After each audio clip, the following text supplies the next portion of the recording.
What's up, y'all? Welcome to Original Gamers Cast. I'm your host, Patrick Ryan, and as always, I am joined today by Nolan Brown Hey, everybody. and Joel Watt. Hello, friends. No hello puns today, huh? No, I couldn't think of one for some Yeah. reason. It's just the Halo It's a one me, a came to Nolan. me. I was like, whoa. There we go. Yeah, last week it was kind of easy, so I don't blame you for not wanting to pass that Every up. once in a So, while, I'm going to try something. I don't know. Maybe. right. So, anyway, we're going to be talking about Super Mario World today, but before we get into that, how are you guys doing this week? Not too bad. This week is kind of be a long week. I'm working like 7 days in a row. Well, Oh, gosh. it's gonna, it's gonna end up being 15 days without a day off. Woo! As Goodness no, sake. it's less than that. Hold on. Whatever. I'm working all 7 days this week, and then I'm working 5 more days till I get a day off. So that's 12 days. Okay, 12 days, yeah. Goodness. But it's still only part time, so Aw, it's a couple hours, and then I gotta go back home. right. You know what? Better than nothing. It's better than nothing. You're right, but it's still. See. I wish I had a day off. Yeah. I know that feeling. No such thing as part-time ministry. It's true. Even though there are some people who are like, I want to get into part-time ministry. It's like, no, that's not how ministry works. Yeah. Good luck with that. Yeah. When they asked me if I wanted the job, I said, "Hey, how many days do I have to work?" And he goes, "Sunday, Monday, Tuesday, Wednesday, I think Thursday. Yeah, 5 days." I'm like, "Oh, how is that part time?" Yeah, really. Because you're only here 2 hours a day. Yeah, exactly. I'm there 8 hours quite often. Actually. Oh, wow. Every once like half my week is like 8 hour days, and the other half is like 3 to 4. Wow. Yeah, that stinks. Yeah. But you do what you love. Yeah, exactly. I do love it. It's the funnest job I ever had. It's great. Sweet. Oh, man, we just got a new, we got a brand new mixer at our church where we go for, and it's like a nice new digital one. It's so cool looking. They were getting it all set up last night. I know I asked you this last week, but what brand is it? This one, oh shoot. I know the old one was a Yamaha. This new one, I can't think of it because I didn't really get to mess with it. It was more the actual guys who know what they're doing more. We're getting it all synced up. Cool. So I kind of missed it, but We've got a Behringer X32, and it's all digital, and it's really nice, and yeah. I love it. Are they the ones where when you turn it on, the faders all zip back up to where they were last time you had? This those? one Are did so that. cool. I was like, ah! Yes, the faders are all motorized. It's so like, awesome. I can pull out the iPad and move all the faders on the iPad, and they move in real life, and it's like a ghost is operating it. Yeah, I saw that. I was Like one of those self-playing pianos. oh, Almost. That's pretty Pretty much. awesome. I was looking at... You can like record a MIDI with it, and it'll move the faders by itself while it's playing the MIDI. That's cool. Yeah, it's so fancy. I love like how much audio technology is progressing these days. Yeah. Now I just need to find a place in my apartment for a 48 channel soundboard. It's 32 channels in 2 32. layers, so it's Okay. only 16 faders. So well, Okay. You're fine. There's plenty of room for that. Yeah, sure. I'll just sell my bed. Exactly. yeah, it's only $4,000. Like whatever. It's fine. I was looking These at... bags are more comfortable anyways. Yeah. I was looking at little soundboards, to, like 8 channel something, maybe even 6 or just something so that I can record little things here, and did not realize that a lot of them, unless they're labeled an audio interface, even though it's USB, it's only outputting your stereo mix to the computer and not the individual channels. And I was like, well, that's dumb. Yeah. So I start looking for audio interfaces, which most of them don't look like soundboards. And so there's not faders on them. They're all knobs. And then you control everything on the software side. And I Yeah. went, no, I don't want that. I want to feel the faders on my fingers and control it that way. I don't want to grab a fader with my mouse. That's dumb.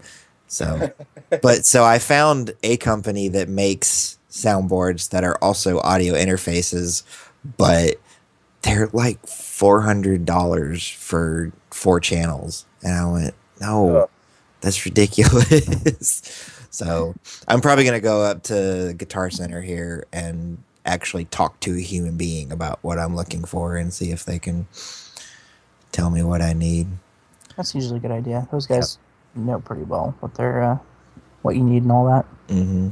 Man, we tangented. Well, I guess we're not really tangent because We're this. still in the intro. We're Yeah, talking we're about just in the stuff. we're yeah just shooting the breeze. shooting That's the what the show breeze. Exactly. notes say. That's what we do. Well, my week and the upcoming week is going to be filled mostly with me preparing for the Geeks Under Grace 72-hour pledge drive, which, of course, by the time anybody hears this, will be It's over. over. Yeah. So it's not much of an advertising opportunity for it, but Yeah.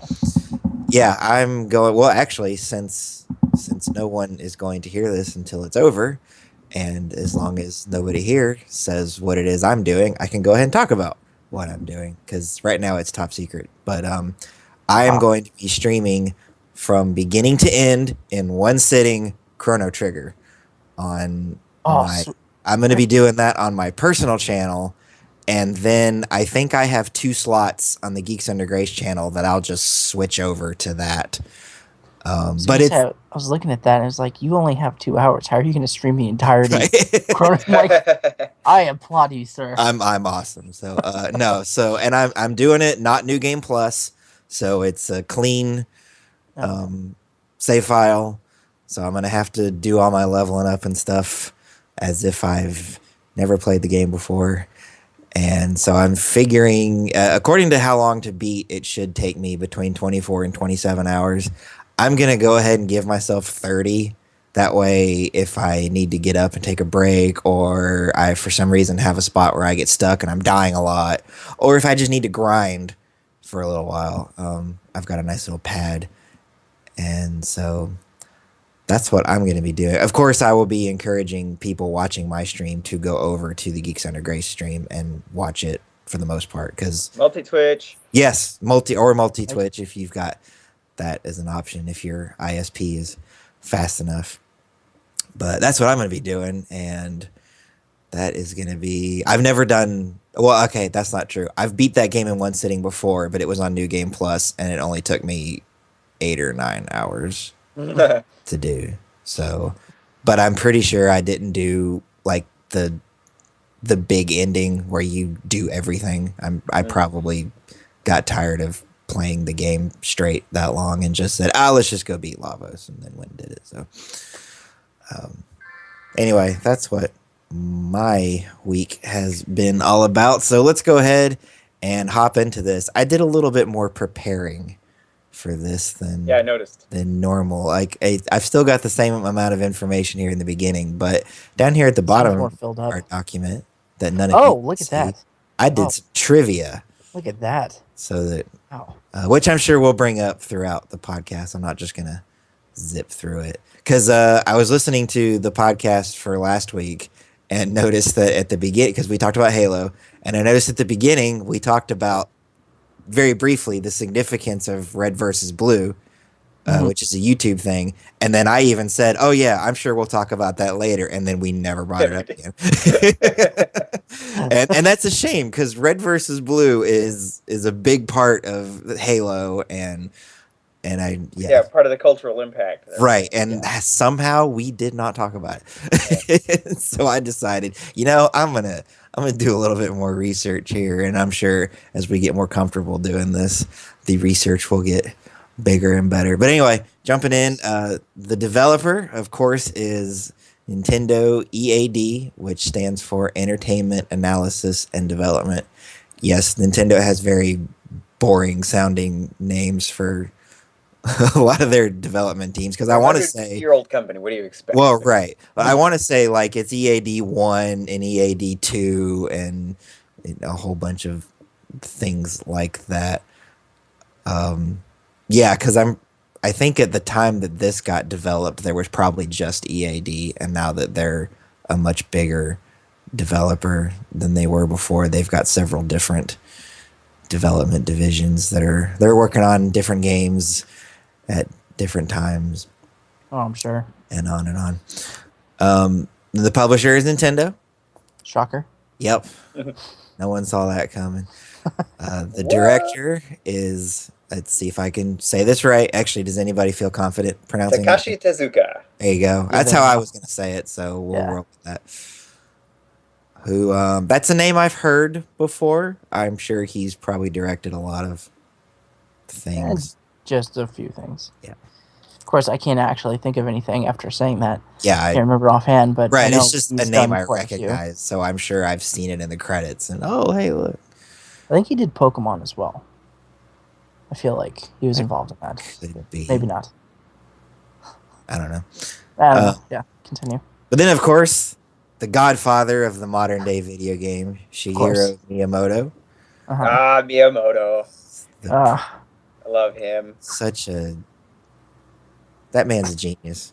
right? It was the guy who basically controlled my childhood.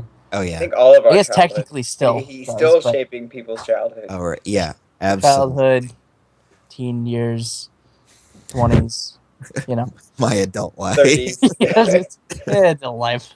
Yeah. But yeah, he also created the series.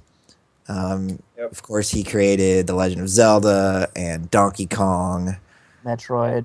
Star Fox and Metroid and Star Pikmin Fox. and Yeah, just if you can name it on Nintendo, there's a really good chance that even if he didn't create it, He had a big he's foot. involved in it somehow. Oh man, well, no, I'll save that for when we do the next one. Just kidding. Yeah. That's- Now that's- I know more recently he's starting to take more of a backseat role to a lot of things. Even the Mario series itself. He's trained up a lot of young talent who are doing a really good job with Yeah. that series. I'm pretty sure. I want to say Super Mario, or New Super Mario for the DS or the 3DS was one of the first Marios that, even though he kind of supervised it, his hands weren't directly involved in it. And those are good games. Yeah. So he has done well teaching a new generation of developers to make great games. Then the composer is Koji Kondo, Oh, who has composed many of not just video games' most famous tunes, but just in general. Like even people who don't play video games, when they hear the Super Mario World 1-1 theme, they know that song. Yep. That's that opening bar. Da da da da da Yep. da. Like everybody knows that. Mhm. Even 2-year-olds know that. Oh yeah. They'll yell out Mario. yeah. Their first words. Yeah. Dude, I'm not even kidding. There's a 2-year-old at my church, and he runs around going Mario, because when he hears the music, like it's crazy. That would make me so Parenting done proud. right. Unfortunately, my child is not huge into Mario, but he is into Halo. That's something. Yeah, and I'll take that. Yeah. And then he's also into Minecraft, which I have sat down and played with him, and I'm overwhelmed, and I don't really know what's happening. So much. I got into Minecraft really early, before like every kid in the world was into it. So I didn't know that it was like had become this kid's game, and I loved it, and I still like it. I just don't play it really. Yeah. I don't play it really Anyway. as much. I mean, unless my friends get on and we go and do a thing together, I don't really play it really. Mm-hmm. Anyway, Yep. Yeah. Miyamoto made Mario. That's right. And Koji Kondo wrote the music. And it's awesome. The That platforms team that this is available for, it launched on the Super Nintendo Entertainment System, both as a standalone game, which I'm pretty sure is when the system came out. Yeah, it was a package. Yeah. Right. Which up until the Wii, at least at launch, a lot of systems don't come with games anymore. It's usually a year or two later when they're... Yeah, well, they stopped doing pack-in games with the N64, Mm-hmm. and then they did it again, started again with the Wii U or the Wii, The sorry, right with with Wii Wii Sports. Sports, Mm-hmm. and now like there's bundles. It's not really like a pack-in. Yeah, right. Because you can get all kinds of I things. guess the closest thing to a pack-in with the Wii U was Nintendo Land. Right. Because when I got mine, I got it with Super Mario 3D World So and did I. Nintendo Land. Okay. Yeah, Yeah, mine. I the got mine 32 on was launch that. day, and it just came with Nintendo Land. Mm-hmm. How But, is it? like- I've actually yet to play that. It's been almost a year. It's pretty good. It's not nearly as much fun as Wii Sports, but it's a decent game. I only ever played the Zelda minigame, and I quit after like 2 or 3 hours and never played it again. That's easily the best one in the game. I really like the Donkey Kong game. It's kind of a puzzle. It's also very frustrating. Not because it's like But the one with the unfair or cart? anything. The 2D cart thing that you're and you move I think I the played that a little gamepad. also. That one's a lot of fun. It's Yeah. just very very very difficult. Mm-hmm. Which I was saying it's frustrating, but not because it's unfair or cheap or anything like that. It's very well designed. It It's just just takes, challenging. right. And I wanted to point that out because there's a very big difference Yeah. in a game being difficult because it's difficult, and a game being difficult because it was poorly designed. Mm-hmm. And I've played both. Neat.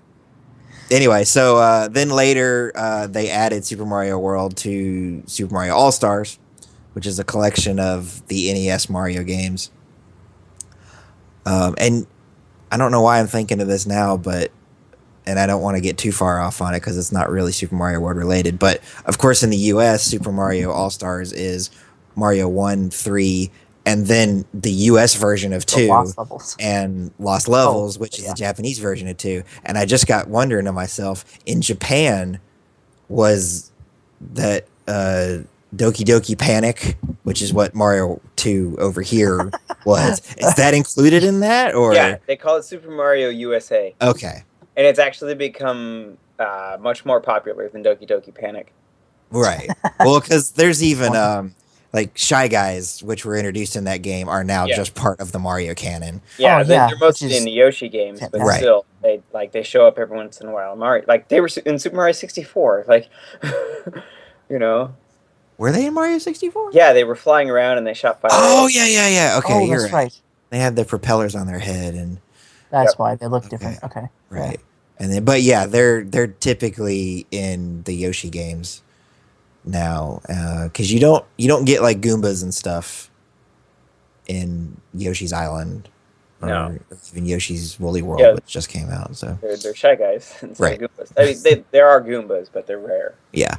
And then this game got ported to the Game Boy Advance as Super Mario Advance 2, which we talked very briefly last week when we were talking about ways to play this game for y'all. That's, while it's probably a good port, it's probably not the best way to play the game because the Game Boy screen's aspect ratio is not the same as a regular television set. So there's probably, I know people generally talk about how Yoshi's Island, the first Yoshi's Island, when it came to Game Boy Advance, you can't see as much of the screen, and there's a whole bunch of other things that they had to change to make it work on the Game Boy Advance, and so it's just not a great version of that game. If I may rip on the Game Boy Advance a little bit, there's also the A Link to the Past, the port for that.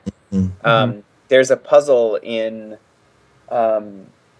oh gosh, the dungeon where you get the hook shot. So the sewer. The sewer. And you can't see where you can hook to. And so if it's your first time playing the game, you don't know where to go because you can't see that hook shot point.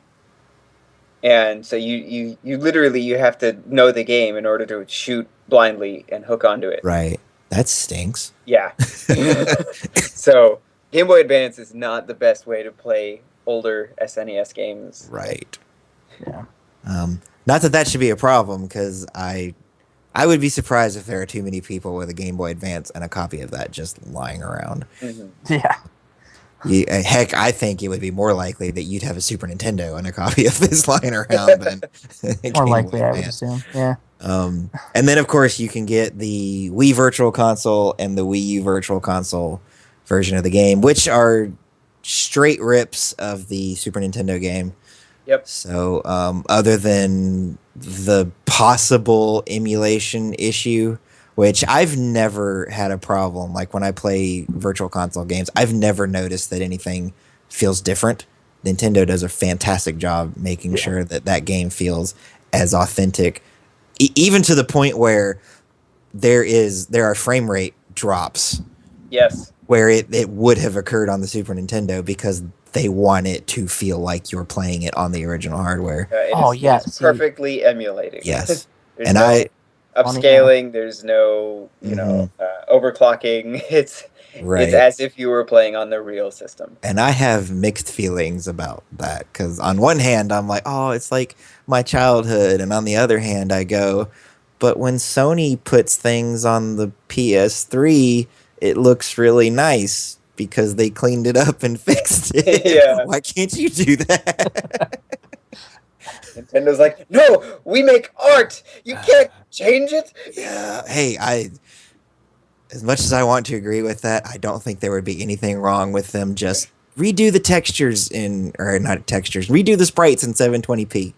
Would it be that difficult? Uh, I don't know, but anyway, so that's it's still great. And hey, if you're playing on the Wii U Virtual Console, play it on the gamepad, and it doesn't look bad. But if you're gonna play it on a giant 55-inch television screen, it's still gonna look fine, but it'll look blurry. yeah. But such is life. The game came out in Japan on November 21st, 1990, and then August 23rd, 91 in North America, April 11th, 92 in Europe, and July 21st of the same year in Australia. Oof. So that's like, It's almost 2 years. yeah, 2 years.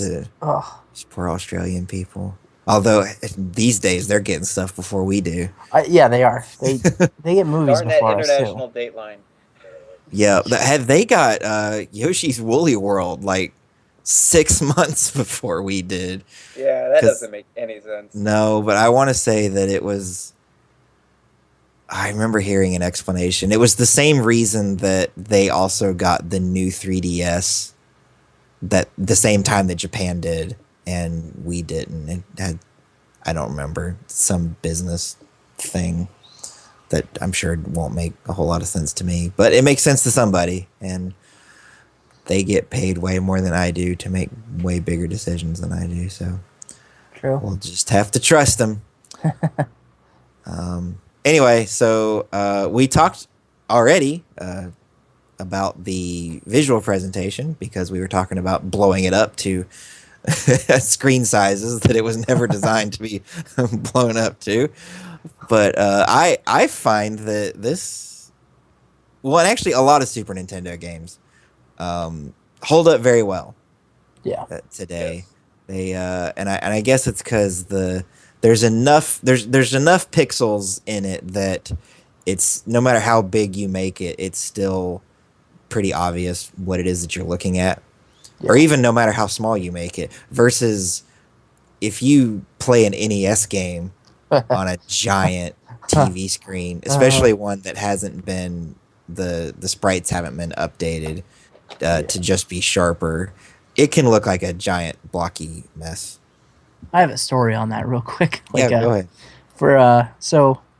For my Extra Life stream last year, I started off I went midnight to midnight because I figured it'd be easier to start with the hard part and then end. Okay, I can go to midnight instead of going through 8 a.m. and Yeah. this way I got to go to church still. I started off playing Rygar on my Retron with the NES, and it was still usable, but dear God, if that didn't look like really horribly blocky on the 72-inch Oh wow. LCD TV, I'm just like, oh, okay, this is fine. It's all good. Mhm. And then later on, I was playing Super Metroid on the Wii U, and I was like, this still looks pretty fantastic. Like, Yeah. it still, I mean, like I said, the NES one, it didn't look that bad. It wasn't terrible, but it was like, you could tell it was not built for this. But like the Super Metroid was just like, oh, this looks like it's made for this. Yeah. Yeah. And I've had this similar experience. I'm playing Super Mario World on my Wii U, and I've got got a 55-inch television screen, and it looks decent. You know, other than the fuzz or the blurriness from it being how was this? The Super Nintendo wasn't even 480, was it? I want to say it was something. I think it was 480. Was it? No, it No, wasn't. was it 360? It might have been 360. I was thinking it was 360. Hold on. Yeah, we should. The NES was Must 240. know. I Right. know that. But yeah, it looks pretty good. It holds up. And of course the art style is used again in Super Mario Maker, which of course was updated so that all the sprites are in high definition, even though they still look like the Super Nintendo sprites. And oh my goodness, is it beautiful. See, that's what, when Mario Maker came out, I went, see how, I wanted to go, Nintendo, do you see how gorgeous this looks? They did the same thing with NES Remix. Yes. They made everything look better, Mhm. but they kept it in the same art style. Right. And I was like, why can't they just do this with their emulated games? Yeah, just do that. You don't have to change the aspect ratio. You don't have to change. I don't even know that I would change the music, because I like the boops and the beeps. And actually, when in Mario All Stars, when the NES game music was updated, well, I know it was for Super Mario 1. I don't know about for the other two. It was for all three. Yeah, I didn't like it. No. I was like, no, what's all this weird, goofy sounding horn section? The only game that I genuinely enjoyed in Super Mario All Stars was Super Mario Brothers 3. Like, yeah, 1 and 2 and all Lost Levels, like that. I don't think they're as good as their original versions. Right. But 3 is actually a little better. Mm-hmm. Yeah.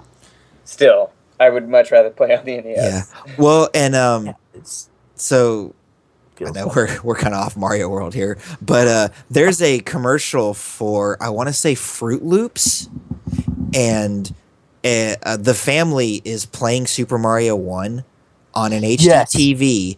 And because I work at a television station, so I actually have this commercial sitting on a server that I can just pull up whenever I want to, and I can pause it. And I noticed, seeing it on TV, that it fills the entire widescreen television.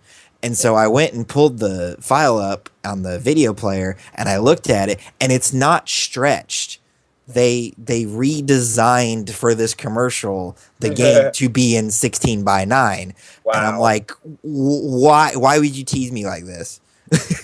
Like, don't do this to me. That's not so unfair. Right, and not that I want them to change it to 16:9, because that would change how the game feels. Yeah. When you're playing in a 2D or two-dimensional space, how much screen real estate you get does change how the game feels, unlike in a 3D game when all you're really doing is just changing your field of view.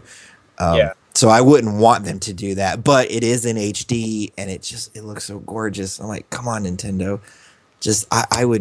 I've bought Mario 1 and Mario 3 and probably Mario World dozens of times. I'll do it again if you put it in HD. HD at 16:9. Yeah, just that's all I want. But anyway, so and a lot of the music, I'm trying to think, because obviously the Mario 1 music gets revisited a lot. I can't think of too many songs in Super Mario World that you hear riffed on. No, at this point they weren't really doing a lot of throwbacks. Like the Koopa Kids was as much as they did, really. Mm-hmm. So like all the levels have the same music. The overworld, the underworld, the water levels, the athletic, they all have the same theme. Yes. But they're all just slightly different for where you are.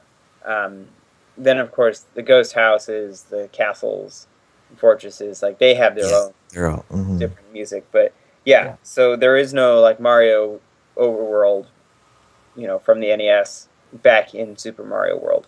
yeah. No. So, Okay. And which is then, one of the things that I kind of like about Super Mario World is that Koji Kondo picked a theme that he kept throughout the whole game.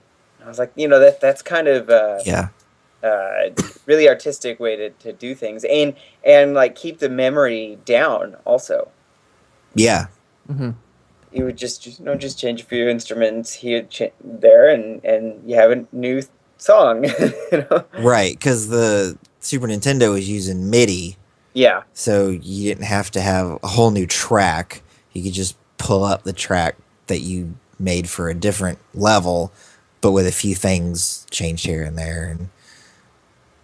And yeah, so I liked it too, and I like how it really has an identity that, say, like even Mario One. We all think of the World 1-1 music, but Yeah. then the underground music is completely different, Mm-hmm. and the castle themes are completely different, Mm-hmm. And water and everything. right, and Mario World feels very unified in that, but not.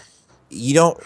At least I didn't. I never got tired of hearing it either. Yes. They No. were all Oh. Kind of liked different it. I, enough. like by the end of the game, you're expecting it and you're singing along with it and it's Hmm. fun.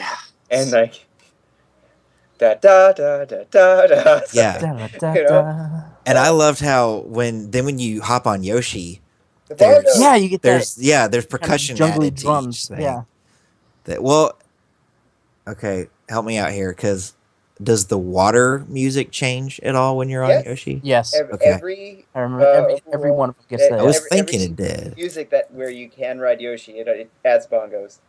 Right, because you can't take Yoshi into the ghost Castles or houses ghost houses. No. or Castle. the castles. Yeah. Now I know the well, I'm trying to think. So the final boss music for Bowser, it's reused for Mario Kart. That's the Bowser's Castle theme in that, I want to say. No, I'm not. No, Super Mario Kart, not like Mario Kart 64 and anything Oh. like that. I didn't play enough Super Mario Kart. Okay. I actually never played Super Mario Kart. Oh, it's so good. It's Sort of heard. I know. it's tough. It is tough. I mean, And I've played levels on some of the other games that have like the throwback to like the Super Nintendo or the Super Yeah, Mario yeah. levels, but I never actually played Super Mario Kart. it's so good. And yeah, it's one of the harder. It might be the hardest one That I makes think it sense. is. of them all. I think I never played Super Circuit on the Game Boy Advance. It wasn't But that too one's bad. pretty tough too.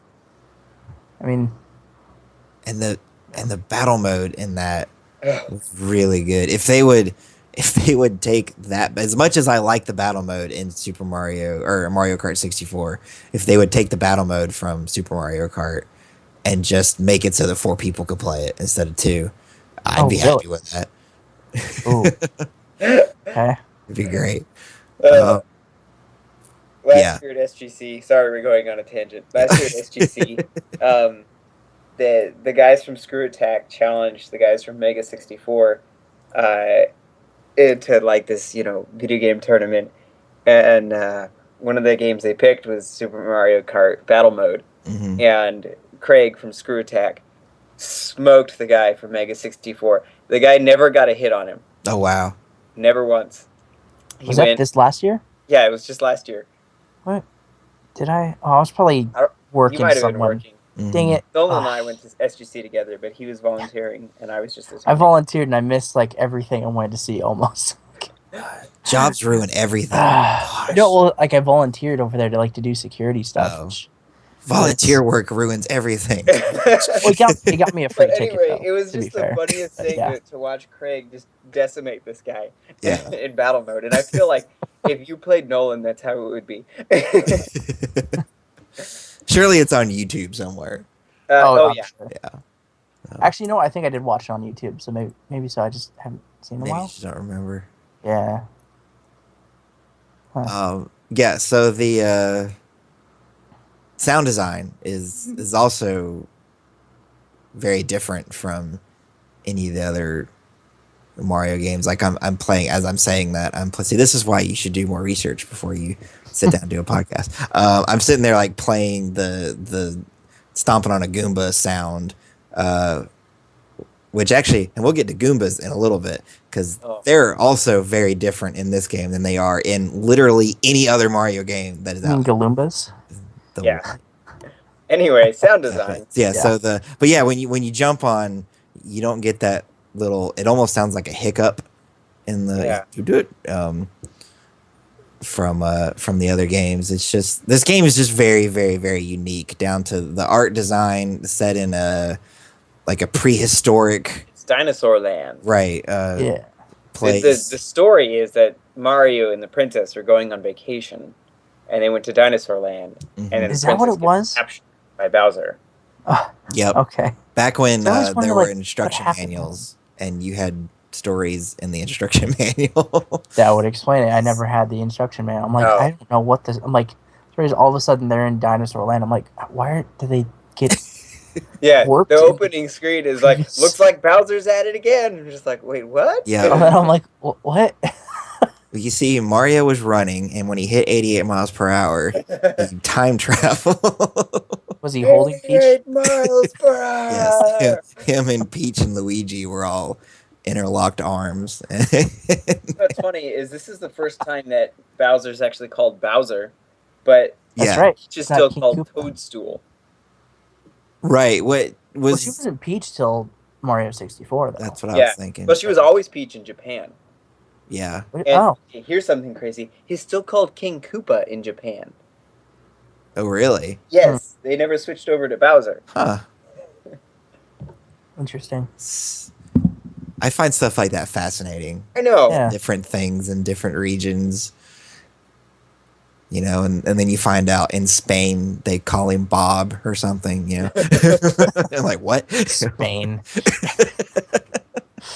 Love You it. know, the Spanish word, Bob.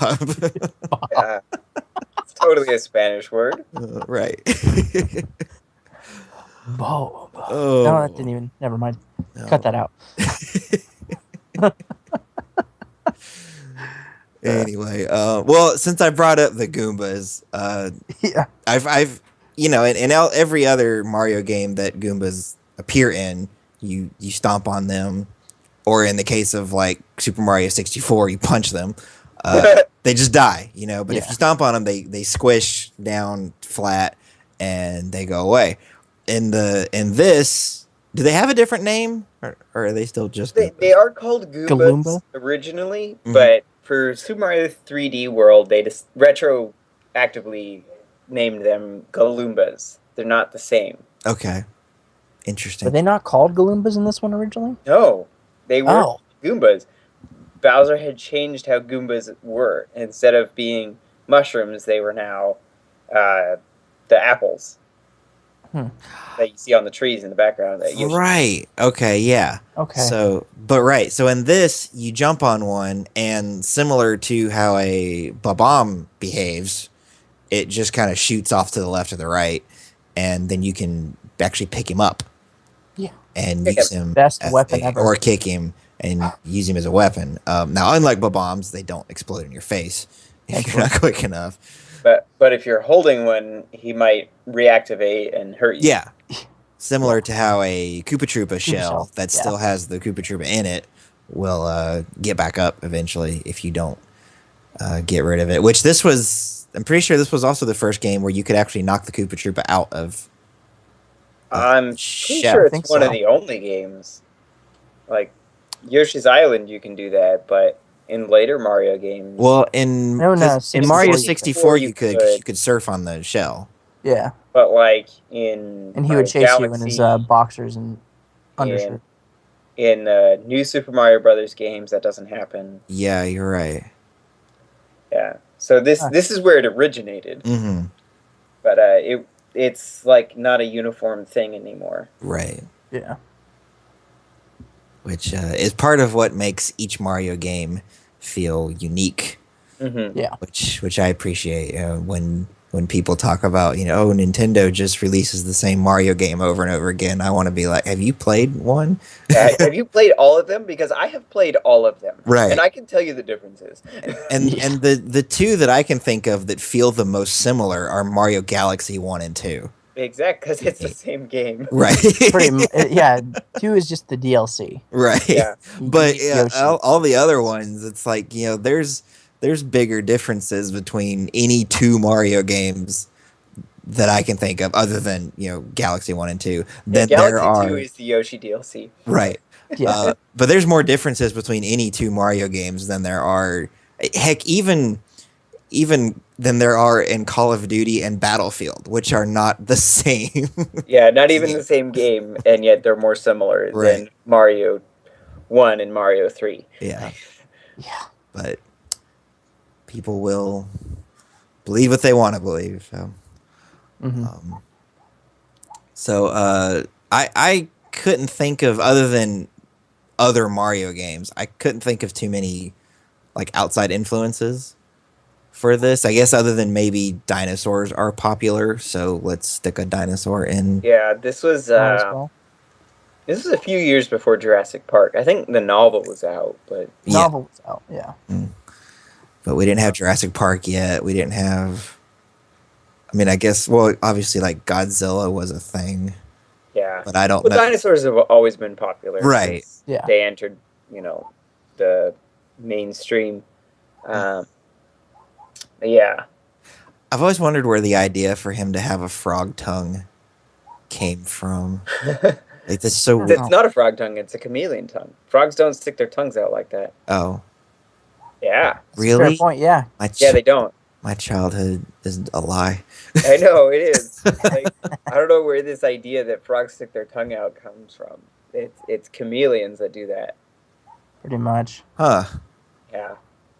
Biology! I have so many questions now. I feel like I'm living an Onion article. 31-year-old discovers frogs don't stick their tongue. Quits job and moves to the wilderness. Oh, not that I'm going to do that. My wife listens to this later. Like, wait, what? You're going to do, huh? You know what, though? Quitting my job over that. Oh. Sorry to ruin your world. And she tells you, she's like, yeah, of course, it's chameleons. It's not frogs. Mm-hmm. So since we're talking about Yoshi, down here in my trivia notes, Miyamoto actually wanted Yoshi to be in Super Mario Bros. 3, but the NES hardware could not handle the putting the Mario sprite and the Yoshi sprite together. Yeah. To make one character, essentially, because that's what's happening in the background. Whether our brains recognize it or not, that is what the two become one thing, and the NES just could not do it. So they did do the Karibo shoe in Super Mario Bros. 3. Right. Yeah. So that was pretty close, but not the same. Yeah. And it was only in that one level. Oh yeah, that was in one. And of course, when you beat the level, you lost the shoe. You did, didn't you? You didn't keep it into the next level. Right. Yeah. Like, unlike with Yoshi. Right. So, I did not. I mean, I guess I knew that. Because I've always wanted to know how like other Mario games would play in other Mario game engines, and that's why like I love Super Mario Maker so much. It's like, what if I took a Super Mario World level and put it in Super Mario Brothers 3? Right. Like, but like, and so the closest thing I could come up with Yoshi was the Karibo shoe, but it just doesn't work the same. And yeah, I kind of wish that Nintendo had just recreated, even if not the entirety of all of those games, some of them. Like just some of them, yeah. Right, for Super Mario Maker, so you could be like, oh, I'm now playing this Mario World game as if it were Mario 1. I went on and found Pro Jared's levels, and because I love Pro Jared, everything he does is awesome. And he had taken Super Mario Brothers 2 USA 1-1 and made it in the Super Mario Brothers 3 engine. And I was like, cool. Oh, that's pretty clever. I like that. Yeah. Oh. Huh. There there are not Shy Guys in Mario Maker, are there? Because Mario Not 2 is officially. not. If you can use the amiibo thing costume, Okay, yeah. Yeah. To play as one. yeah, to play as one. But then you're in the Mario 1 engine, and it doesn't play anything like Mario 2. Right. Yeah. um, but yeah, so that was we almost had Yoshi in Mario 3, and maybe one day we'll know what that would have felt like. But for now, it's just out and off on a tangent again. Yoshi's not in Mario Maker, is he? Yeah, At he is. least He is. as a playable. Yeah, he's Oh only well, in I the mean, he's in the Right. Mario World and Mario U. Okay. yeah. And there's So also the amiibo. so what happens to Yes. his egg in the Um, other two engines? in Mario 3, he becomes the shoe, Yeah. Okay. and I don't know about Mario 1. Oh, there's a Yeah. shoe in Mario 1 Yeah, I also. was gonna say I think there's a shoe sprite for Yeah. Mario 1, so There you go. well, It's all like, right I can then. go boot it up real quick, but yeah, if you already know that, then go ahead. Takes too long to start on the Wii U. Yeah, I've Right. spent a lot of time playing levels in Mario Maker and not a whole lot of time in the editor. Yeah. Um, I think most of my editing was just to make the game give me more tool sets Right. by That you I had. spamming finally the thing. unlocked the last amount of tool sets the other day. I'm like, well, that took forever because I hadn't played for a while. I was just playing Right. levels. Ah, So I love Mario Maker. It's great. On Mario Maker, real quick, I thought this was funny. Mhm. Like I got it and I was playing it for a while, and then I went to go play actual Super Mario World. I think it was the last time I played it, and I'm like doing stuff because I noticed there's a couple things you can do in Mario Maker in the Mario World Mhm. engine that you can't actually do in the Mario World. yeah. Like I can't actually spin jump on these particular things in Mario World. I die very quickly by doing so. I thought that was like, oh, that's right. This is not the same game. Well, I've got the opposite problem where I've played Super Mario World so much that I know what I can and can't spin jump on. Mhm. There you go. And so when I go to Mario Maker and I'm like, I can't spin jump on that? Are you Yeah, kidding me? I I find that aggravating. And actually, just yesterday, I played a level in Mario World where you're expected to spin jump across a series of things that you would otherwise die on. Yeah. And I'm like, I can't. Like, I guess I could do it in Mario Maker if I use the right enemy sprite, but Yeah. I can't use these because for some reason in Mario Maker I cannot spin jump on that, even though I can in the actual Super Mario World, and it's frustrating. And sometimes I wonder if that was an oversight on Nintendo's part or an intentional design decision. I can see it being either one. Mm-hmm. Because on one hand, it's like this is Nintendo; they're very meticulous about everything. I find it hard to believe it wasn't on purpose. But then on the Yeah. other hand, Mario Maker is such a huge, complicated tool set that I could also see it being very easily. Oh, we just forgot to do that. Yeah. So anyway, moving on to the Yeah. impact of Super Mario World on our culture and on the video game industry and on our own lives. So my Super Nintendo came with Mario World. Mine too. And in fact, I still have that Super Nintendo and that copy of Super Mario World, and they Wow. still work great. Woo! Which is awesome. Unfortunately, I don't. But Aw. in the last year or two, I've been able to recover or rebuy them. I don't know. Yeah. Whatever. I have both the 1.0 version and the 1.1 version of Super Mario World, and an SNES, and yeah. So explain the. I do know that there are differences. What I what are they though? when playing 1.1, I couldn't tell because that's the one I just completed before we recorded the podcast today. Uh, And I couldn't tell playing the difference in 1.1. It's probably just some subtle things. Although I did encounter that one glitch I told you about. yeah, Uh, with the Oh. Yoshi. Weird. I Yeah. figured they would have fixed it for 1.1. Yeah. So to explain to the listeners, I was in. I want to say I was in the special world, So doing, post game stuff. Um, and it's the forest level where there's bullet bills and wigglers everywhere. Mm-hmm. And so I got knocked off Yoshi and I was small. And I jumped back on Yoshi in probably the same frame that a wiggler hit me. And I died. I rode Yoshi through the death animation Uh-huh. rather than taking the hit with Yoshi and him running off again. And I couldn't believe it. I was like, man, I wish I was recording to prove that this happened. Yeah. So and I've never encountered this glitch before, and I don't know if I'll ever be able to reproduce it. Right. It's so random. But yeah, I figured that would be something they would have fixed for 1.1, and they didn't. Mm-hmm. But as far as the physical cartridge goes, the difference is on the 1.0 version, the locking peg on the SNES. For those of you who don't have an SNES, when you turn it on, it locks the cartridge in place. Mm-hmm.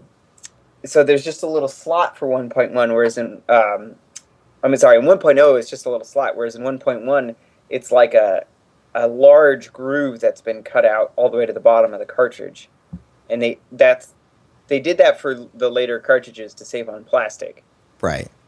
So yeah, I have a lot of cartridges that are the original cartridge style, but then I also have a few that don't have that chunk of plastic there in the middle. Mm-hmm.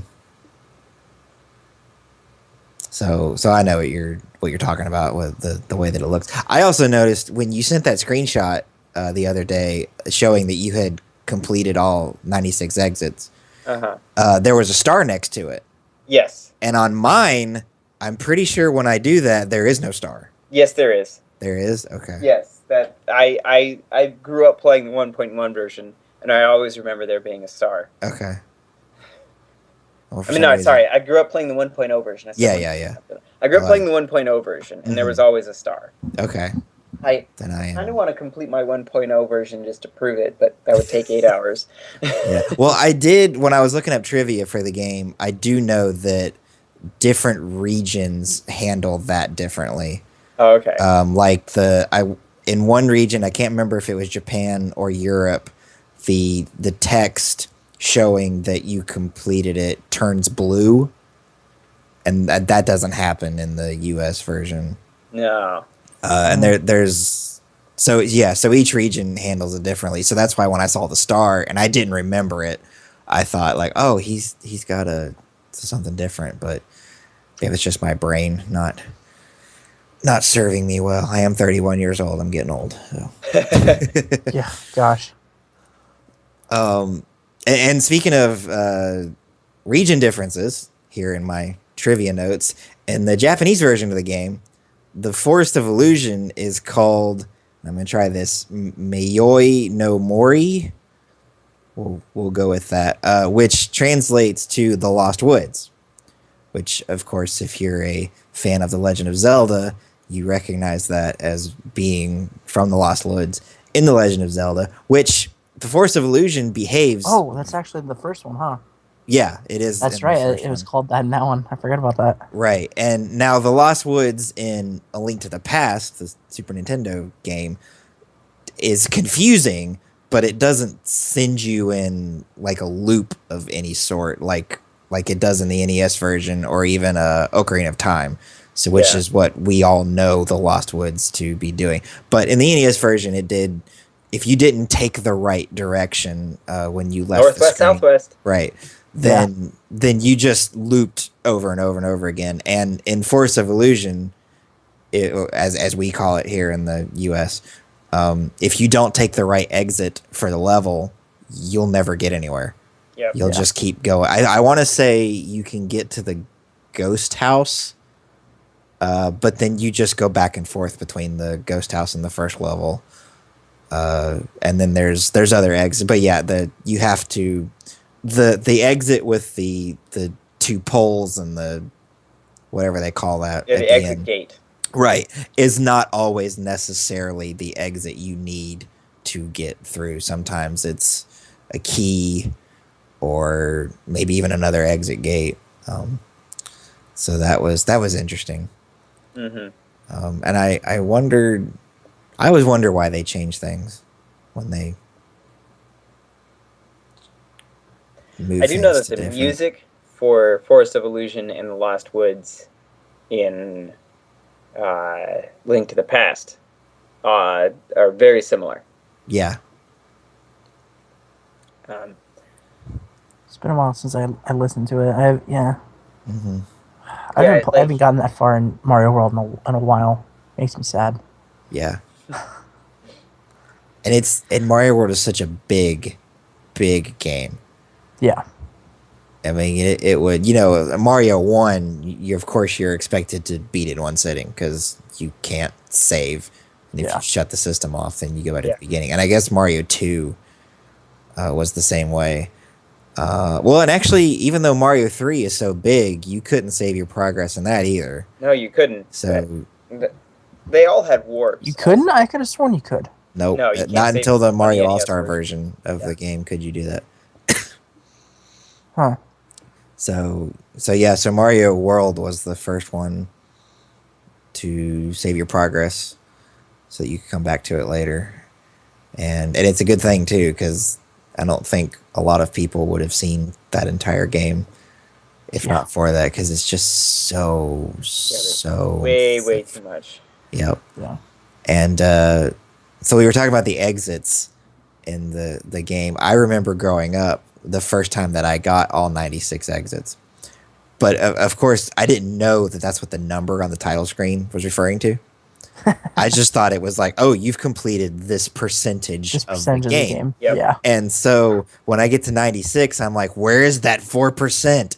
And it wasn't until I became an adult and the internet is now a thing and people are exchanging information about this very freely that I discovered that the 96 is not a percent.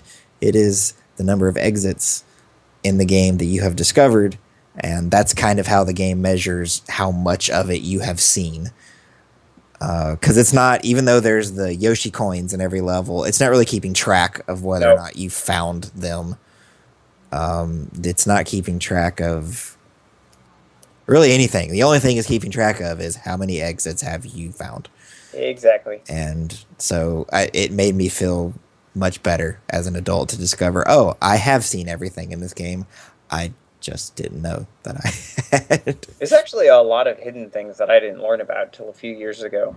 Even though I've been able to find all 96 exits as a Mhm. kid, like there's alternate ways to get to the exit in some of the castles or Yeah. uh, other things. Hmm.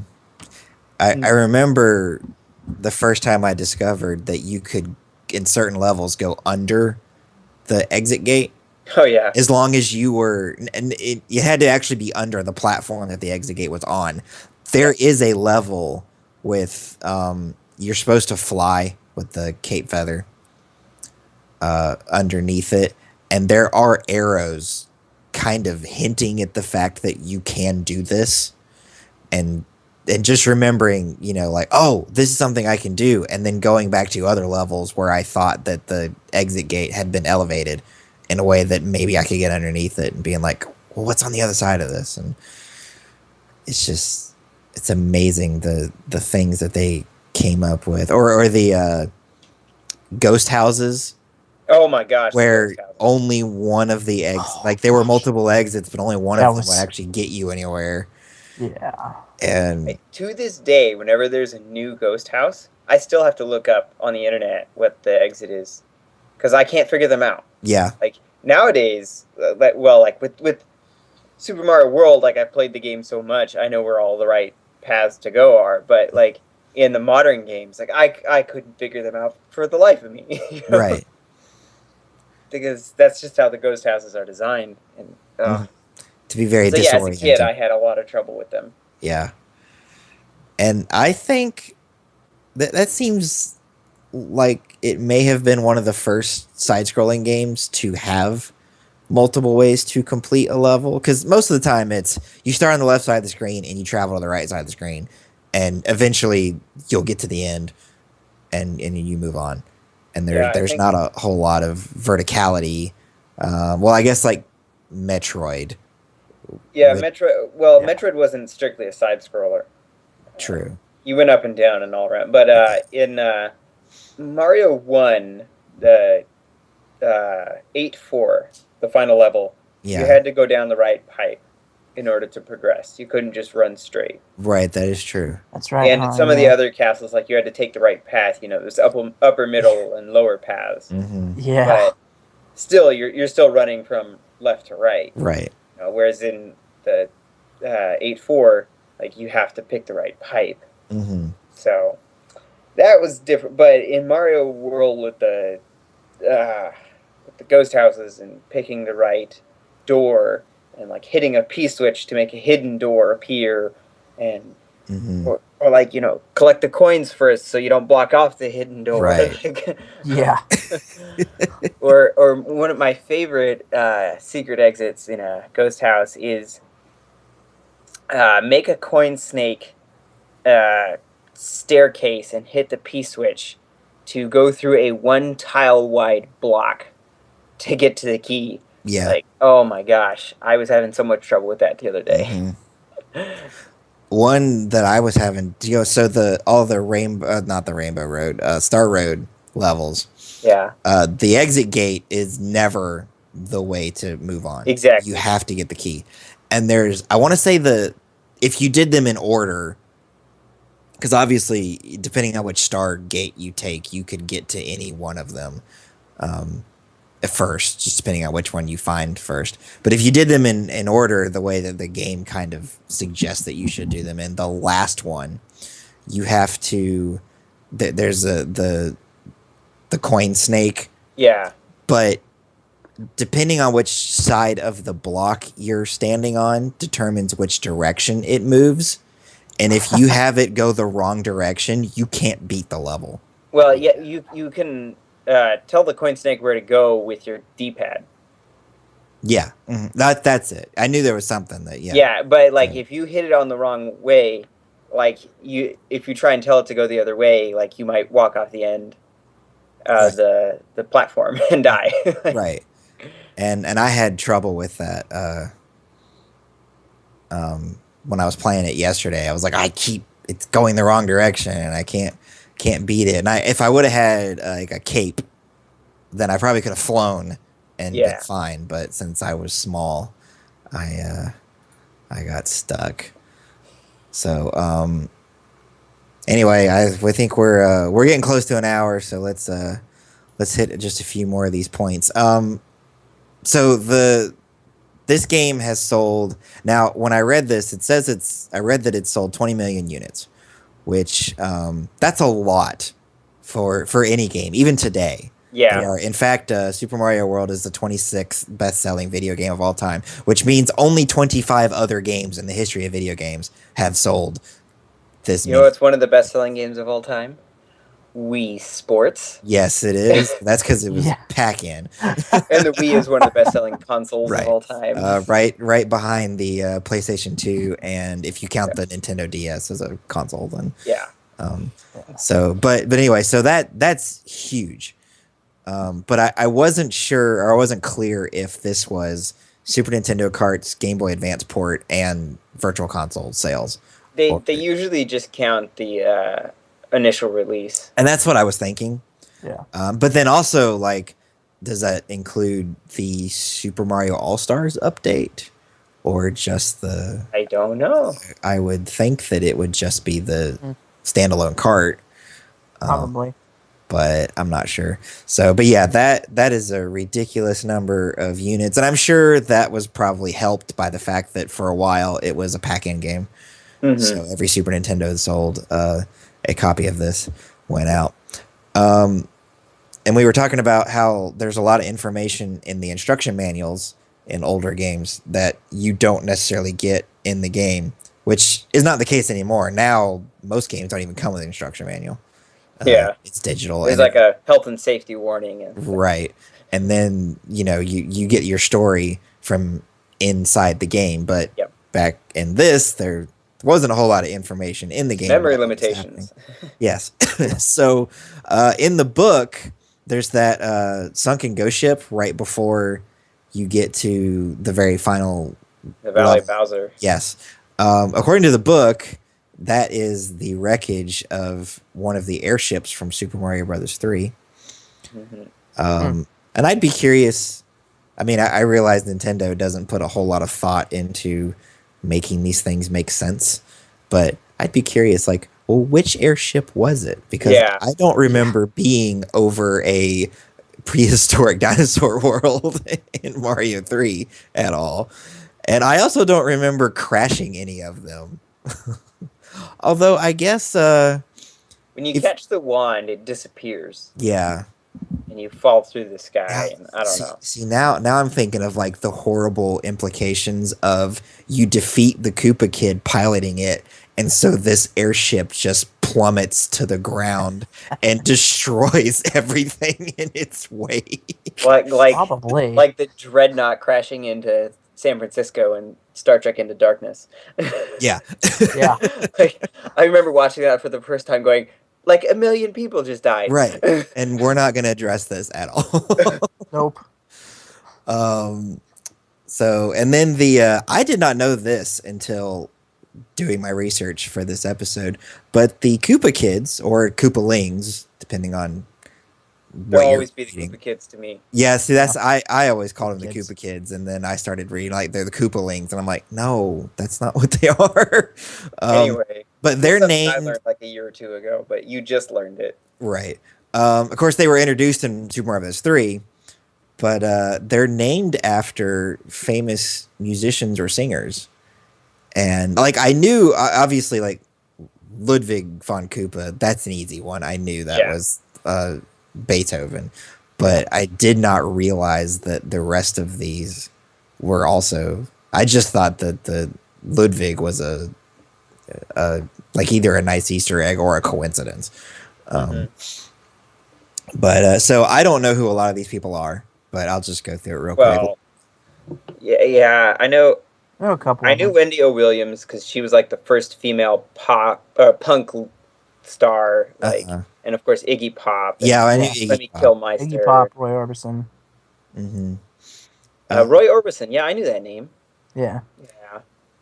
Well, and even though I recognized some of their names, I was like, I did. Well, and so Larry is named after the lead singer of Human Factor, Larry King. But when I first read that, I was like, It's like, what? Wait a second. named after the CNN guy that wears the suspenders. I'm confused. He had suspenders on him.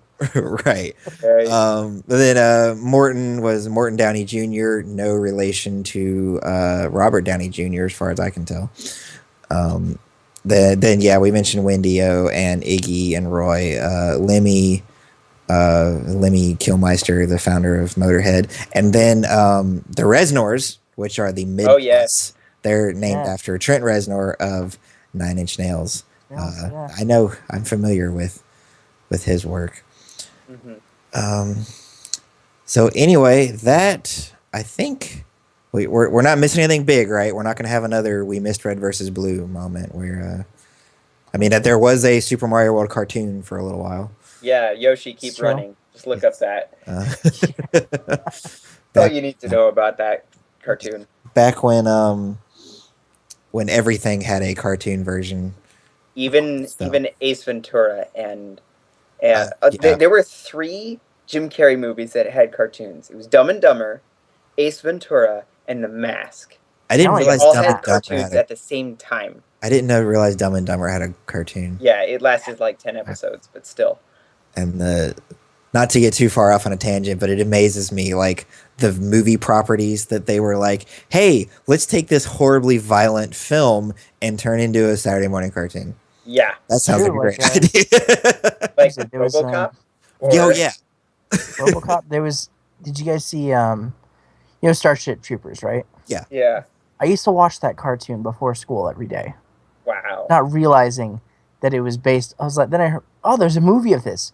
Oh, Cool. no. Then I watched the movie. I'm like, whoa. Yeah. This is not. I mean, Yeah, the movie technically, came out when I was in it's the same junior thing. high, and all my friends were like, dude, you gotta go see this. yeah, it's very yeah. Yeah. Well, and then so obviously Super Mario World is a very kid friendly thing, but Yeah. I feel like the Yeah. movie Super Mario Brothers would not necessarily be like it. There wasn't like there was anything horribly bad in it, but I'm not Yes, sure it I would was. let my kid watch movie. it, and not just because it's a terrible movie. Yeah, like, it's But just a I mean, bad movie. you you can cut this out, LJ. You asked me if we're ever gonna watch that for Friday Night Flicks, and I was like, I'm thinking, okay, it's not that it's a bad video game movie. It's just not even a good no, it's movie. not. It's No, awful. it's It's not. an awful movie. We will never watch that on Friday Night Flicks. Aw, Like I was like, never. not even just to hate on it. That's what I No. was like, I won't make time to watch that hot mess. No. I'm like, No, we'll watch it like on a Monday night or something. I Yeah. don't. oh, There's a reason that Nintendo does not talk about you know There's that. a what's reason funny? Nintendo has never made another movie again. Right. Well, actually, when we, I want to say a thing, and you should put this in here, but like the guy who played Mario in that movie, I can't think of his name. He was like, kind of like, okay, cool, this is cool, and then when his son found out about the movie, he's like, oh, you're talking about that, oh, it's this video game, and like he's like, what? He didn't realize it was a movie based on a video game, Yeah. and he's just like, oh, and he just instantly was like, well, this is just disappointing. Like, wow, like Yeah. he hated it afterward. I'm like, ugh. He should have hated it just because it was terrible. Oh, what? It was so, I'm like, it was so bad. No, we should wrap it up. So Okay. yeah. Real quick, so the next game that we're gonna play. Not that this matters to y'all because you'll be hearing this much in the future. But next week we're not actually recording because we've got the pledge drive. But when we do come back and record, Nolan, why don't you tell everybody what they should be playing? We're going to be playing. I mean, I guess technically you can play either one, but if you're cool, we'll be playing Mike Tyson's Punch Out, Right. not featuring Mr. Dream because nobody likes him. Nobody So- likes him. Right. No, because he was worse than Mike, and then it wasn't even. Oh, it's just some horrible character. It's not even actually Iron Mike. But yeah, Mm-hmm. Punch Out on the NES. Woo! So See if you can, beat the hardest game, like one of the hardest games in history. oh yeah, it's so difficult. That's including- It's ridiculous. Every game on the NES. Yep. But if you want to join us playing that, you can find it on the NES, Wii, and Wii U Virtual Console, and the Nintendo 3DS. So, all right, we're going to go ahead and wrap it up. Thanks for coming out, and we'll see you next time. Be good, humans. See you, everybody.